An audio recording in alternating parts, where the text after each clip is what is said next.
नमस्कार. अनुभूतीमध्ये अनेक वेगवेगळे अनुभव येत असतात. वारंवार लोक वेगवेगळ्या प्रकारचे भेटायला येतात आणि त्यामुळे वेगवेगळे अनुभव पण येत असतात.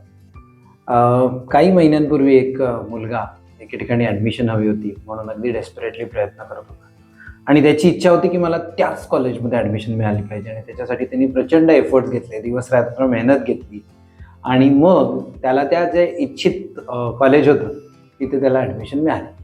त्या कॉलेजला ॲडमिशन मिळाल्यामुळे तो खूप खुश झाला. त्याने आम्हाला सगळ्यांना म्हणजे अनुभूतीतल्या जवळच्या मित्रमैत्रिणींना सगळ्यांना पार्टी दिली आणि तो म्हणाला की खरोखर मला जे हवं होतं ते मिळालेलं आहे आणि तो आनंदात कॉलेजला ॲडमिशन घेऊन गेला.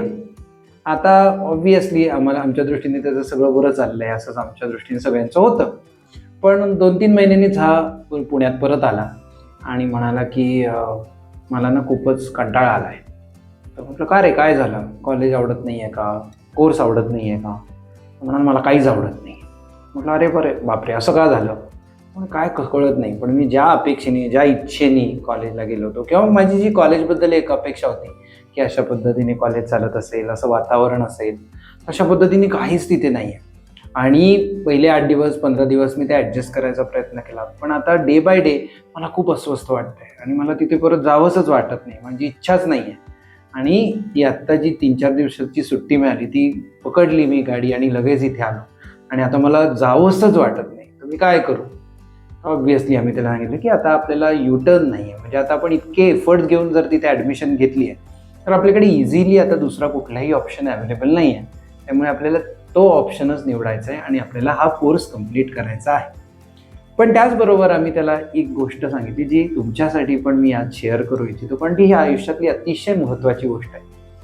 जेव्हा कधी आपण आपल्या आयुष्यात निर्णय घेत असतो ना आणि आपल्याला एखादी गोष्ट हवी असते तेव्हा आपण एकाच बाजूने विचार करत असतो, एकांगी विचार करत असतो आणि जे विचार आपल्याला भावतात किंवा ज्या गोष्टी आपल्याला अट्रॅक्ट करतात त्या गोष्टीच आपण लक्षात ठेवतो आणि त्या दृष्टीने निर्णय घ्यायला लागतो. त्यातल्या सगळ्या सकारात्मक बाजूंकडेच आपण लक्ष देतो आणि त्याच्यावर फोकस केल्यामुळे जे काही चॅलेंजेस त्याच एकंदरच त्या निर्णयामध्ये असू शकतील त्याबद्दल आपण कधी विचारच करत नसतो. आणि आयुष्यात आपण कुठलाही निर्णय घेत असतो तेव्हा त्यात काही सकारात्मक गोष्टी असतातच, पण त्याचबरोबर काही हिडन चॅलेंजेस असू शकतात, काही नकारात्मक गोष्टी असू शकतात, ज्या कधी आपण अँटिसिपेट केलेल्या नसतात, अशाही काही गोष्टी असू शकतात. आणि अँटिसिपेट न केलेले चॅलेंजेस इथे अचानक उद्भवल्यामुळे त्याच्याबरोबर डील कसं करायचं हेही आपल्याला कळत नसतं. तर त्यामुळे प्रत्येक आपण जो कुठलाही निर्णय घेतो त्यात काही पॉझिटिव्ह गोष्टी असतात, पण काही चॅलेंजेस असू शकतात ज्याच्याबद्दल आपल्याला विचार करावाच लागतो. आणि असेही काही चॅलेंजेस असू शकतात ज्या आपण ॲक्च्युली तिथे गेल्यावरच आपल्याला फील होऊ शकतात, ज्या आपण कधी अँटिसिपेटच करू शकत नाही.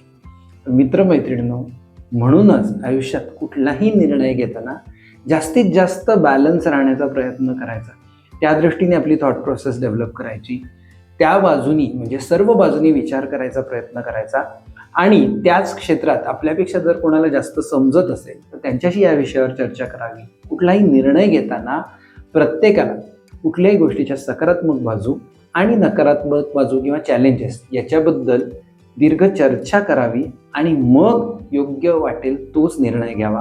पण एक लक्षात ठेवा, कुठल्याही निर्णयामध्ये हिडन चॅलेंजेस नेहमी असतातच आणि त्याबद्दल आपण नेहमीच तयार राहिलं पाहिजे. धन्यवाद.